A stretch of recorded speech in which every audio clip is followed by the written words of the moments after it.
there's a fun parallel happening in straight culture right now, and I don't know if we're all aware of it. So in the gay culture, there's these things called PUPS. Do we know about PUPS? You know about PUPS? Okay. Well, if you don't know, PUPS are like a fun little. Normal things are happening to my normal hair. They're like a fun, sexy thing where you put on a little pup mask, you come with a fun little puppy name, and you have this little like sexy, fun persona. And it's like we're doing sexy, but it's also fun and a little silly. But it's also like it's like drag, but for sex, you know? Like this Lili could just be like a little puppy who just wants to like doot around and put things in things and have a good time. And there's an interesting parallel happening in straight culture, but they're doing ponies. Ponies. They're doing ponies. They're doing pony play. Do we know about pony play? Okay. So pony play, it's a little different. It's a little different because like pups can be a little bit of free agents. They might have a handler, but you know, just like real puppies, they don't always listen to their handler. But ponies, they have like a, what's the word? What? Yeah, but who's the person? A jockey? Is that what they say? I don't, okay. Well, someone do some research for me because I didn't finish it. But there's like a fun parallel there. It's different because there's like dom and sub things happening, and I'm not as into the costumes, and it's starting to like get a little steampunk, and I don't love steampunk, but to each their own. To each their own. Stop judging the steampunks. But I had a dream that really helped me process this. Can I tell you about my dream? I feel like I need some dream music. Gosh, this dress is so easy to walk in. I'm so glad there's stairs.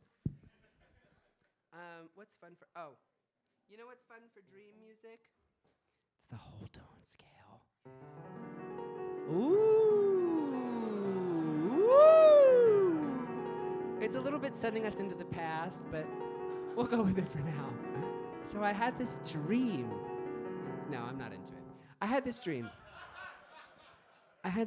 okay? And I was at the coolest high fantasy sex club. I'm really confident I'm not gonna slide down this banister. I'm like so confident, you guys. I'm like so confident. This is so casual and normal. So I was at this high fantasy sex club, and maybe you're asking, what's a high fantasy sex club? And okay, let's start with the lighting.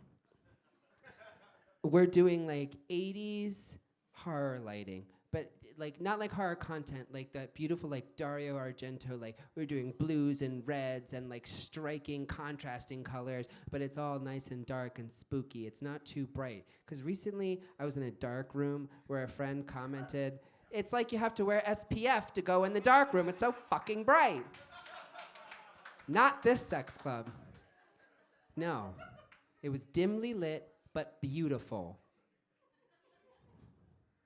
And you could, anything you want, any fantasy. And I say high fantasy.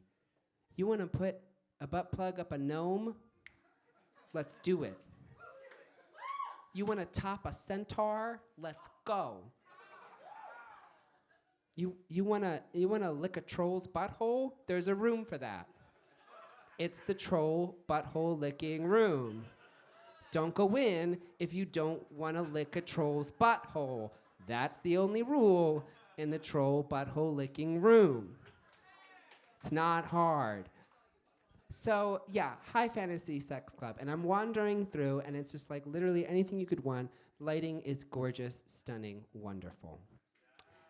And then I come across a room in which there is an orgy happening, an orgy that was at first very upsetting to my eyes.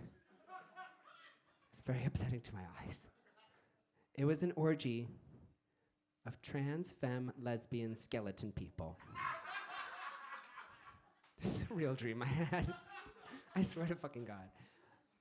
I stopped smoking weed and started taking melatonin, so like that's the context. So there's this orgy of trans femme lesbian skeleton people, right?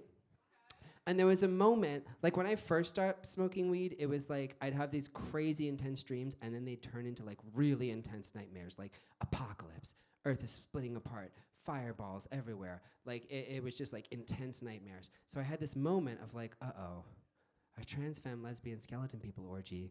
This sounds like it could be turning into a nightmare. Like they're skeleton people, and there's like a cannibalistic element to it, right? And so there's like this like body horror too. They are like, it's not just an orgy, it is like they are like chomping on each other, and they are just like going to town in every capacity that like a sexual zombie skeleton person could. You know, there are like no limits there, because you can literally eat the other person, and they're not gonna like miss their left pinky toe. They're a skeleton person, you know? So I had this moment of like, uh-oh, is this a nightmare? Uh-oh, uh-oh. Lili, ground yourself. And then I took a beat, I took a breath, and I realized they're just having a good time. And they're trans femme lesbian skeleton people. They don't want anything to do with me.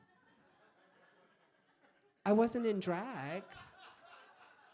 They were lesbians. I was merely a brief observer because I had walked into the wrong room. And they were all like, once I realized that I was not in danger, I was not being threatened by the lesbians, because sometimes you're being threatened by the lesbians, but not these ones. I was not being threatened by the lesbians, and I realized they're just having a blast. They were all just like so genuinely excited to have a room full of other trans femme lesbian skeleton people, you know? And they were just so excited to be able to do their trans femme lesbian skeleton people things. And that had nothing to do with me. And that is why Lili St. Queer is a really good ally.